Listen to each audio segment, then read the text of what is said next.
ನಮಸ್ಕಾರ ವರ್ಧಶ್ರೀ ಚಾನಲ್ ವೀಕ್ಷಕರಿಗೆ, ನಾನು ವಾದಿರಾಜ್ ಸಾಗರ್.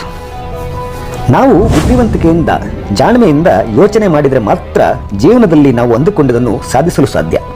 ಇಲ್ಲಿ ಬುದ್ಧಿವಂತಿಕೆ ಎಂದರೆ ಓದುವುದರಲ್ಲಿಯೋ ಅಥವಾ ತರಗತಿಗೆ ಫಸ್ಟ್ ಬರುವುದರಲ್ಲಿಯೋ ಅಲ್ಲ, ಬದುಕುವುದಕ್ಕೆ ಬೇಕಾಗುವ ಬುದ್ಧಿವಂತಿಕೆ, ಸಾಧಿಸುವ ಬುದ್ಧಿವಂತಿಕೆ. ಹೌದು, ನೀವು ಬುದ್ಧಿವಂತರಾಗಿದ್ದರೆ, ಜಾಣರಾಗಿದ್ದರೆ ನಿಮ್ಮ ಜೀವನದಲ್ಲಿ ಅಪ್ಪಿತಪ್ಪಿಯೂ ಈ ಕೆಲಸಗಳನ್ನು ಮಾಡಲ್ಲ. ಹಾಗಾದರೆ ಅವುಗಳು ಯಾವುದು ಅಂತೇಳಿ ನೋಡೋಣ ಬನ್ನಿ. ಒಂದು ಉತ್ತಮವಾದ ಮಾಹಿತಿಯನ್ನು ನಿಮ್ಮ ಮುಂದಿಡ್ತಾ ಇದ್ದೀನಿ. ದಯವಿಟ್ಟು ಇಷ್ಟವಾದರೆ ಲೈಕ್ ಮಾಡಿ, ಶೇರ್ ಮಾಡಿ, ಹೊಸಬರಾದರೆ ಸಬ್ಸ್ಕ್ರೈಬ್ ಮಾಡೋದನ್ನು ಖಂಡಿತವಾಗಿ ಮರಿಬೇಡಿ. ಮೊದಲನೇದಾಗಿ, ಬುದ್ಧಿವಂತರು ತಮ್ಮ ನಿಯಂತ್ರಣದ ಆಚೆ ಇರುವ ವಿಷಯಗಳ ಬಗ್ಗೆ ತಲೆ ಕೆಡಿಸಿಕೊಳ್ಳಲ್ಲ. ಹೌದು, ಜಗತ್ತಿನಲ್ಲಿ ನಮ್ಮ ನಿಯಂತ್ರಣದಲ್ಲಿರುವುದು ಎರಡೇ ವಿಷಯ.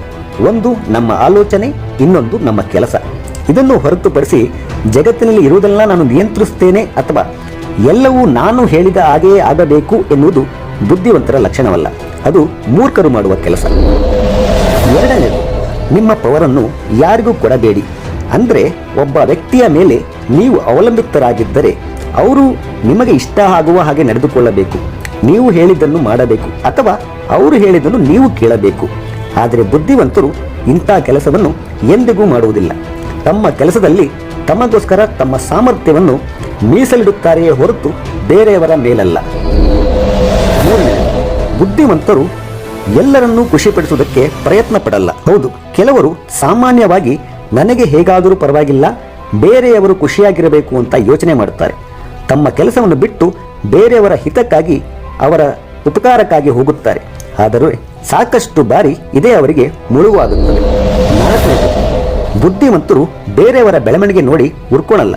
ಬುದ್ಧಿವಂತರು ಅಥವಾ ಜಾಣರು ತಾವು ಬೆಳೆಯುವುದರ ಜೊತೆಗೆ ಬೇರೆಯವರ ಬೆಳವಣಿಗೆ ಬಗ್ಗೆ ತಲೆ ಕೆಡಿಸಿಕೊಳ್ಳಲ್ಲ.